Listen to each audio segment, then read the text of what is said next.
நம்ம 16ல பிறந்தவங்களுக்கு உண்டான அதிர்ஷ்ட குறிப்புகள பார்க்கலாம். இந்த 16ல பிறந்தவங்க வந்து பார்த்தீங்கன்னா, நல்ல ஒரு எக்செப்ஷனல் நாலேட்ஜ் பீப்பிள் அப்படின்னே சொல்லலாம். இவங்களோட மென்டல் ஸ்ட்ரென்த் அண்ட் ஸ்டெபிலிட்டி அப்படிங்கிறது வந்து ரொம்ப அதிகப்படியாவே இருக்கும்.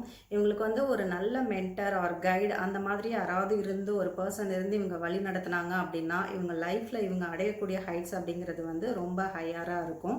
இவங்க எந்த ஃபீல்ட எடுத்துக்கிட்டாலும் முக்கியமா வந்து அது வந்து நல்ல கலைத்துறை சார்ந்த ஃபீல்டு, அதாவது ஆக்டிங், மியூசிக் அந்த மாதிரி ஃபீல்டில் பார்த்தீங்கன்னா இவங்களுக்கு ரொம்ப எக்ஸலண்ட்டாக வருவாங்க. அதில் வந்து நல்ல ஒரு ஹைட்டை இவங்க ரீச் பண்ணக்கூடிய கெப்பாசிட்டி இருக்கக்கூடிய பீப்புள் யாருன்னா இவங்க தான். இந்த மாதிரி ஃபீல்டில் வந்து முக்கியமாக பார்த்தீங்கன்னா குழந்தைங்களா இருக்கிறப்பயே வந்து அந்த எக்ஸலன்ஸ் வெளிப்பட ஆரம்பிக்கும். இந்த நம்பரில் பிறந்தவங்களா இருக்கிறாங்க அப்படின்னா அது சைல்ட் ப்ராடிஜின்லாம் சொல்கிறாங்களா, அந்த மாதிரி குழந்தையிலேயே அவங்களோட நாலேஜ் வந்து ரொம்ப வெளி உலகத்துக்கு தெரிய ஆரம்பிச்சிடும். அந்தளவுக்கு இவங்களோட ஃபேம் அப்படிங்கிறது வந்து அப்போவே தெரிய ஆரம்பிச்சிடும்.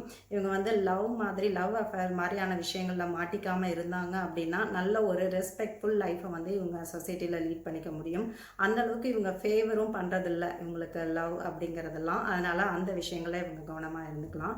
இவங்க யூஸ் பண்ணக்கூடிய ரத்தினம் அப்படின்னு பார்த்தீங்கன்னா கேட் சைஸ் ஸ்டோன் வந்து இவங்க யூஸ் பண்ணிக்கலாம். இது வந்து அவங்களுக்கு டிலே மேரேஜ் அந்த மாதிரியான விஷயங்கள்லாம் இருந்து வந்து அவங்களுக்கு அதை வந்து அதெல்லாம் நலிஃபை பண்ணிவிட்டு அந்தந்த டைமுக்கு அந்த திருமணம் அமையக்கூடிய வாய்ப்பெல்லாம் இது ஏற்படுத்தி கொடுக்கும். ஸோ நீங்களும் இந்த விஷயங்களை ஃபாலோ பண்ணிக்கோங்க. தேங்க்யூ.